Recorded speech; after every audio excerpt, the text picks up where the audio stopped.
Oh, no, sit down. I haven't said anything yet. Thank you, Ahmed, Minister Hussain, for everything.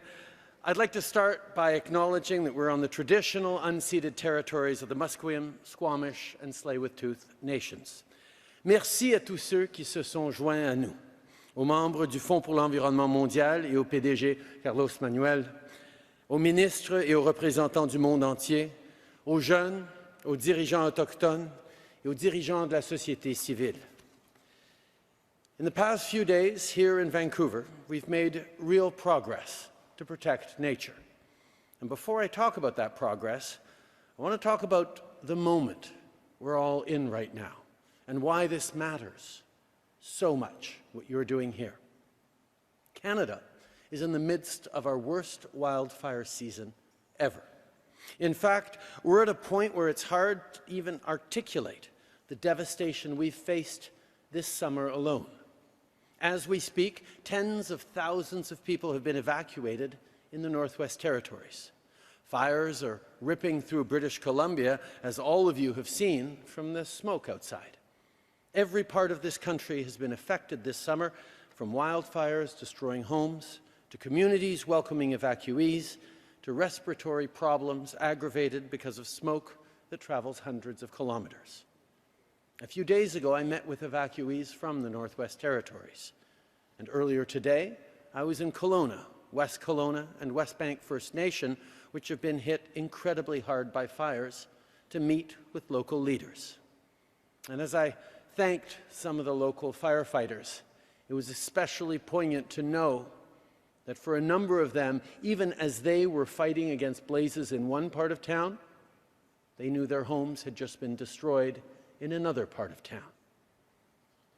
This is real and is being felt by Canadians from coast to coast to coast, and more extreme weather events are being felt by people, particularly the most vulnerable people, everywhere around the world.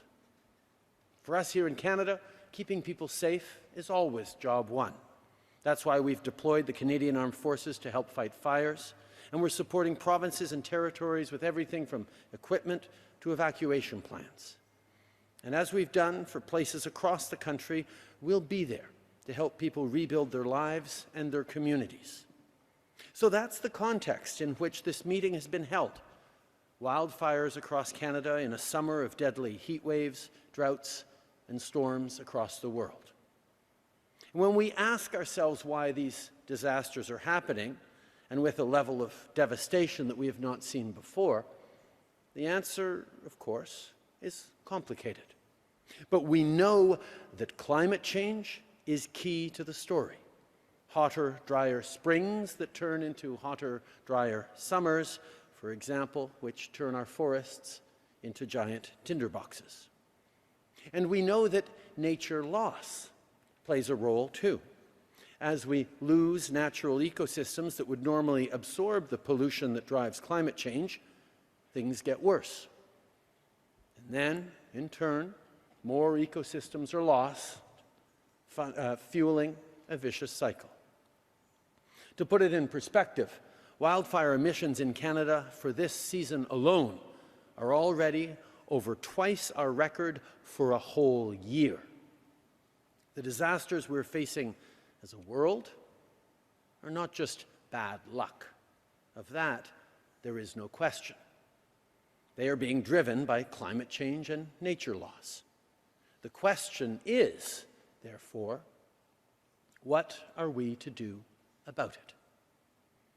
Some, including some politicians, have tried to sell us on ignoring the environmental crisis, whether that's climate change, biodiversity loss, or pollution. Or they say that we have to choose between making people's lives more affordable on the one hand or protecting our planet on the other.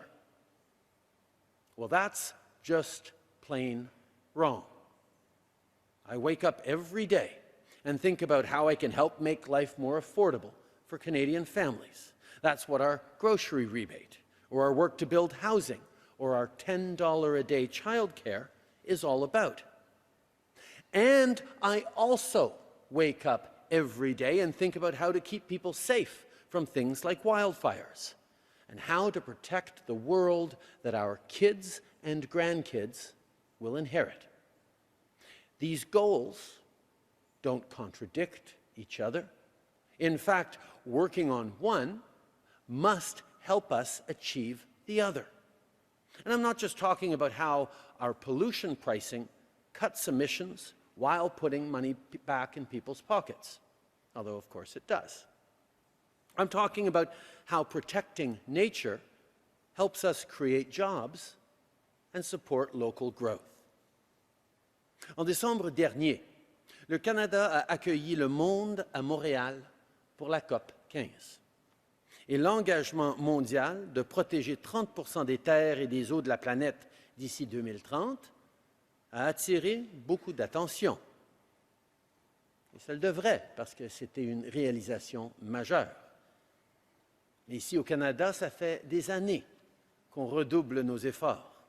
En 2015, moins de 1% des zones marines et côtières du Canada étaient protégées. Et aujourd'hui, c'est plus de 14%. Le Canada a également protégé des centaines de milliers de kilomètres carrés de terre. L'année dernière à Montréal, le Canada a fait une autre annonce importante. On a annoncé notre soutien à 4 projets majeurs menés par des Autochtones. Des projets qui vont créer des emplois et des opportunités pour les communautés locales, tout en protégeant de vastes étendues de terre et d'eau. Last December at COP15, I announced support for 4 new Indigenous-led conservation projects, including one right here in BC. In total, these projects will represent almost 1 million square kilometers. And that's a big number. But it's not actually what makes these projects so special. These projects, designed by communities, for communities, will create a conservation economy where caring for the land can become a career opportunity. Protecting nature is as much about preserving precious ecosystems as it is about supporting local communities and creating sustainable livelihoods. This is something we've demonstrated in Canada, but as important as that is, it's just as important to do this work everywhere around the world. No one country, no one people can pretend anymore that what happens or doesn't happen on the other side of the world doesn't matter to them.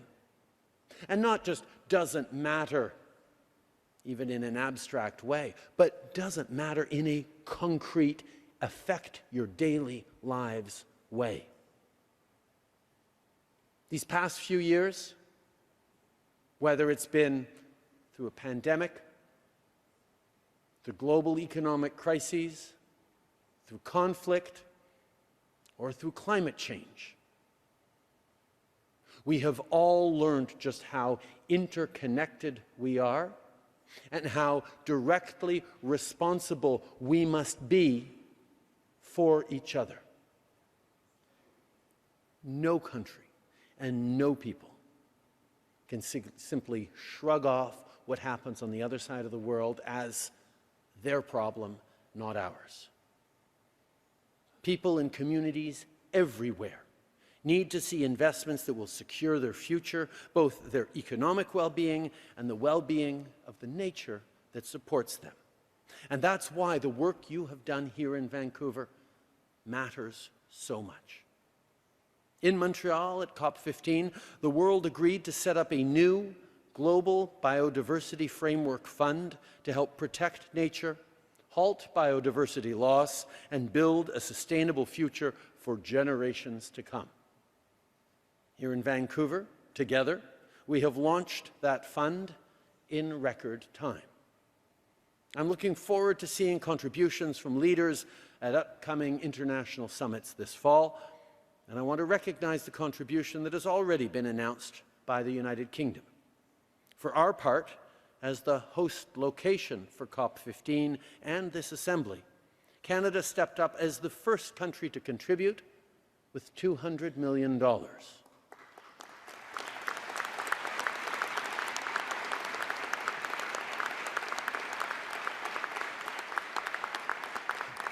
Because if the promise of this country is that every generation should be better off than the last, then that should be a promise we make to everyone, everywhere, too. Les changements climatiques nous touchent tous. Et pour trouver des vraies solutions, les pays du monde entier doivent tous unir leurs efforts. Ensemble, on peut préserver la pureté de l'air et de l'eau. On peut offrir aux gens du monde entier, y compris aux plus vulnérables, une chance réelle et équitable de réussir.